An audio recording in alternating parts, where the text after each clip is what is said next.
Hello दोस्तों, welcome back to my YouTube channel career Adda 5 के। दोस्तों, इस पिछले क्लास में मैं बता दिया था आप लोगों को कि अवतल दर्पण में विभिन्न प्रकार के प्रतिबिंब का फॉर्मेशन कैसे हुआ था।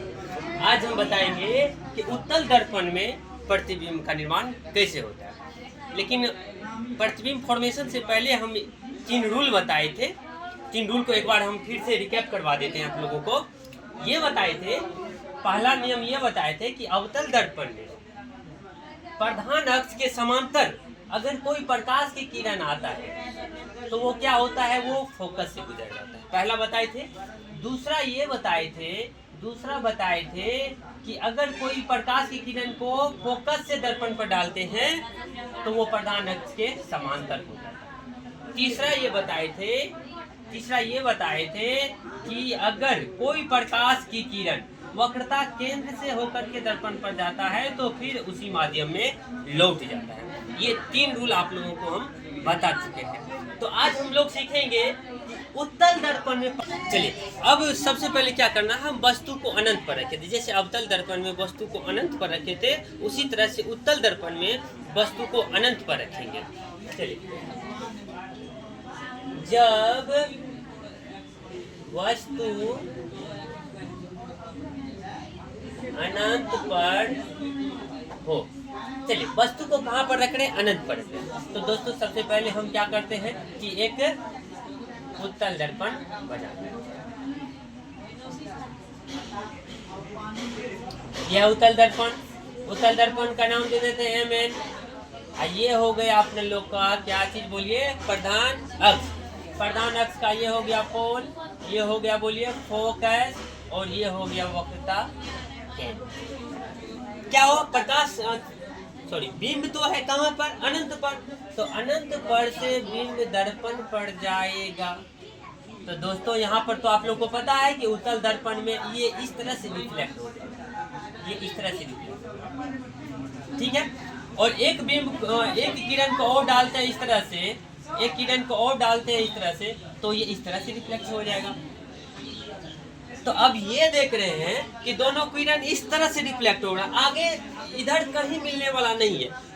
दोनों किरण मिलेगा तभी तो प्रतिबिंब बनेगा। यहाँ पर किरण मिल नहीं रहा है तो प्रतिबिंब इस तरह से बनेगा नहीं। तो इस स्थिति में करना क्या पड़ेगा, इन दोनों को कल्पना करके आगे बढ़ाना पड़ेगा। इस तरह से हम लोग क्या कर लेते हैं, आगे बढ़ा। तो इस तरह से यहाँ पर मिले। वैसे भी हम अवतल दर्पण में भी देखे थे, जब वस्तु अनंत पर था तो परावर्तन के फलस्वरूप जो था वो फोकस से गुजर रहा था। ये भी अनंत पर है तो ये भी, लेकिन काल्पनिक रूप से फोकस पर ही मिल रहा है। तो दोस्तों, तो जब वस्तु अनंत पर रहता है तो उसका प्रतिबिंब कहाँ पर बनता है, फोकस पर बनता है। यहाँ काल्पनिक रूप से मिल रहा है तो काल्पनिक बनेगा। जब काल्पनिक प्रतिबिंब बनेगा तो सीधा बनेगा। आइए अब हम लोग लिख लेते हैं प्रतिबिंब की प्रकृति।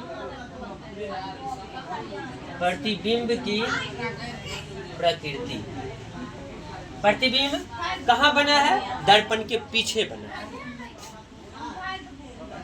प्रतिबिंब दर्पण के पीछे काल्पनिक, सीधा तथा वस्तु से बहुत छोटा। ये था जब वस्तु अनंत पर था तो प्रतिबिंब देख रहे हैं फोकस पर, लेकिन दर्पण के दूसरी ओर बना है। और कैसा बना है, काल्पनिक बना है। और काल्पनिक बनेगा दोस्तों, तुम पहले ही बता दिए हैं कि काल्पनिक बनेगा तो सीधा बनेगा। और यहाँ पर देख रहे हैं एकदम से छोटा बिंब के, एकदम से छोटा सा, तो बहुत छोटा प्रतिबिंब बनेगा। चलिए अब क्या करते हैं, अब हम लोग वस्तु को रख लेते हैं ध्रुव और अनंत के बीच। जब वस्तु ध्रुव और अनंत के